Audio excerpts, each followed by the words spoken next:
O verdadeiro culto que agrada a Deus é aquele que gera misericórdia, porquanto a misericórdia é a viga mestra que sustenta a vida da igreja.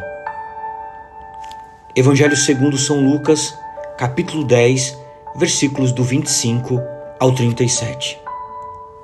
Meus irmãos e minhas irmãs, na palavra de Deus que nos é proposta neste 15º domingo do tempo comum, ecoa uma questão fundamental para todos aqueles que buscam o sentido da existência.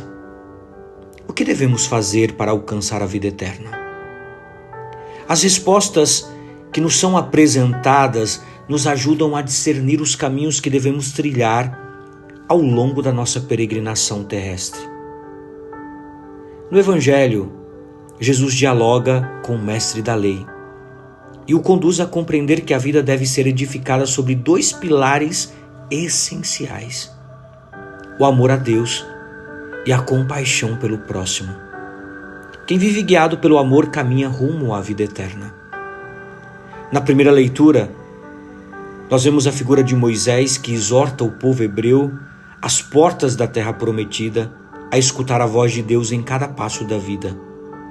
Ele convida o povo a cumprir os mandamentos do Senhor e a converter-se com todo o coração e com toda a alma. Se permanecerem fiéis a esse caminho, eles encontrarão a vida e a verdadeira felicidade.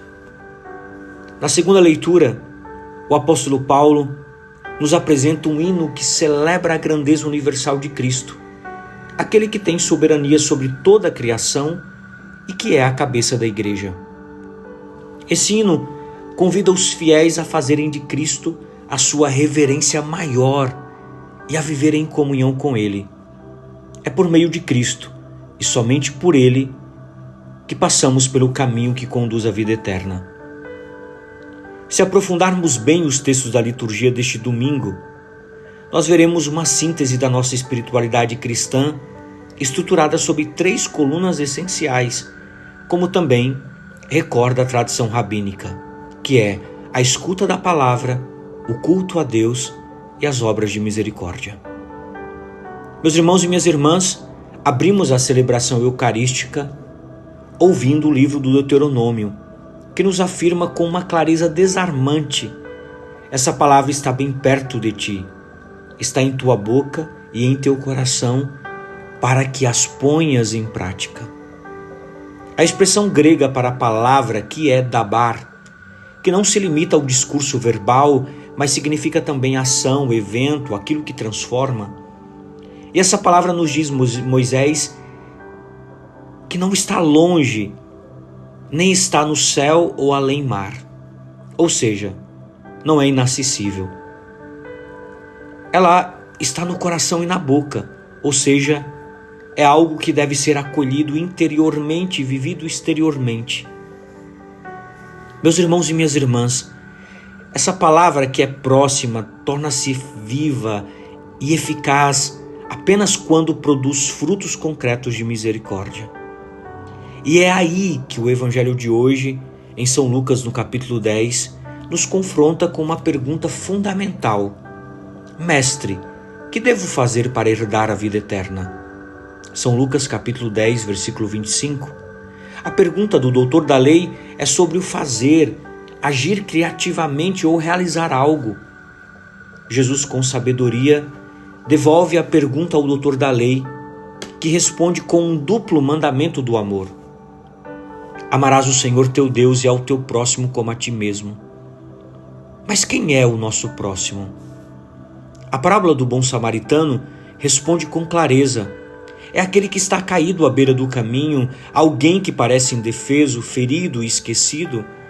O samaritano é uma figura marginalizada aos olhos dos judeus e, no entanto, é aquele que teve compaixão. O verbo splagkiniste deriva de splagkiná, que significa entranhas, o centro afetivo da pessoa. Não é pena superficial, é misericórdia visceral, semelhante à compaixão de Deus. E aqui o Evangelho revela um profundo ensinamento cristológico.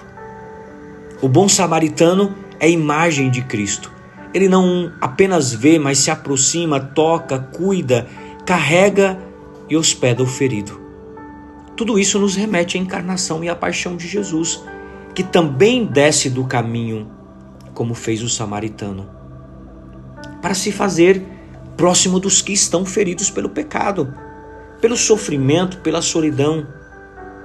Enquanto o sacerdote e o levita descem a mesma estrada, provavelmente voltando do templo de Jerusalém após o serviço litúrgico, eles passam ao largo, se distanciam.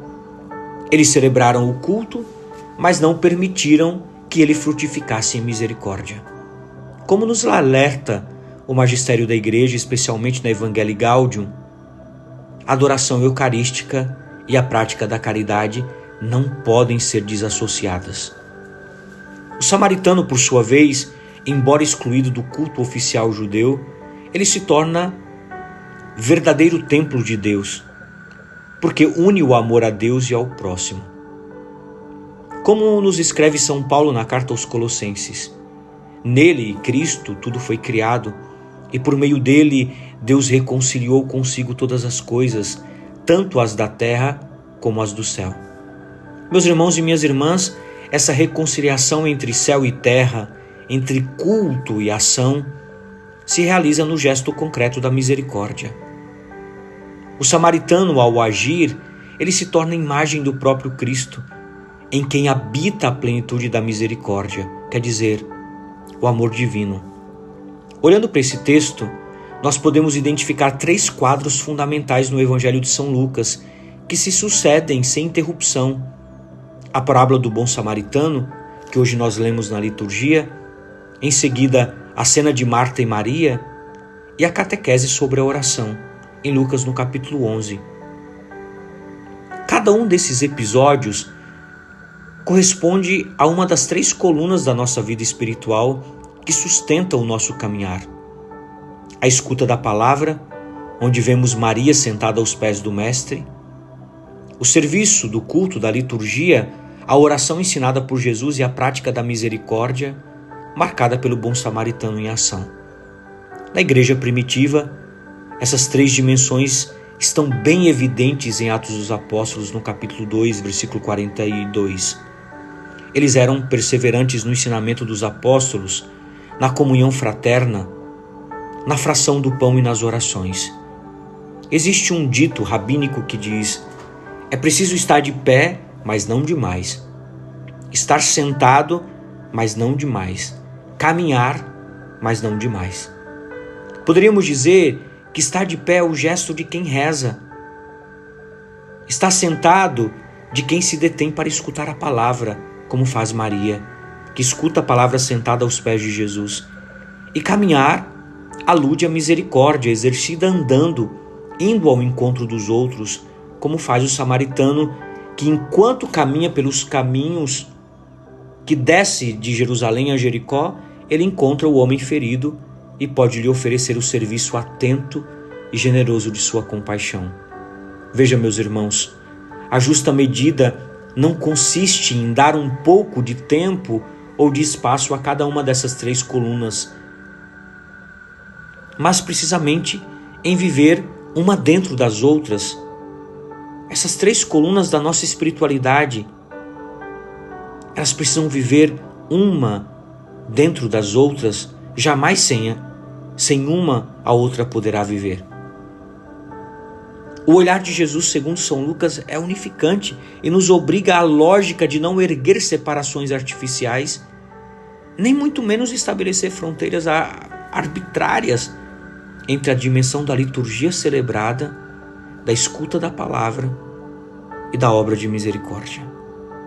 Também aqui há uma complexidade a ser acolhida, vigiando contra possíveis reduções ou simplificações da nossa vida cristã. A vida cristã não pode se sustentar em apenas uma dessas colunas. Como nos dizia Santo Agostinho, ama e faze o que quiseres. Mas o amor verdadeiro supõe escuta, oração e ação concreta. Meus irmãos e minhas irmãs, não basta conhecer a lei, citá-la de cor ou cumpri-la exteriormente. O verdadeiro culto, que agrada a Deus é aquele que gera misericórdia, porquanto a misericórdia é a viga mestra que sustenta a vida da igreja. Hoje, nessa liturgia, nós somos convidados a examinar nossa própria caminhada. Estamos passando ao largo, à distância dos que estão caídos ou à margem do nosso caminho? Será que a nossa celebração ou culto que vivemos, a Eucaristia que celebramos hoje, gera compaixão? Nossa escuta da palavra se transforma em caridade operosa? Por isso, meus irmãos e minhas irmãs, eu vos digo que a palavra que está próxima, no coração e na boca, deve ser interiorizada pela oração e exteriorizada na misericórdia. Só assim nós herdaremos a vida eterna, porque como nos diz Jesus ao final da parábola, vai e faze tu também o mesmo. Que a misericórdia nunca falte em nossa vida, porque ela é a viga mestra que nos sustenta. Um abençoado domingo para você e sua família. Que Deus te abençoe em nome do Pai, do Filho e do Espírito Santo. Amém. Paz e misericórdia.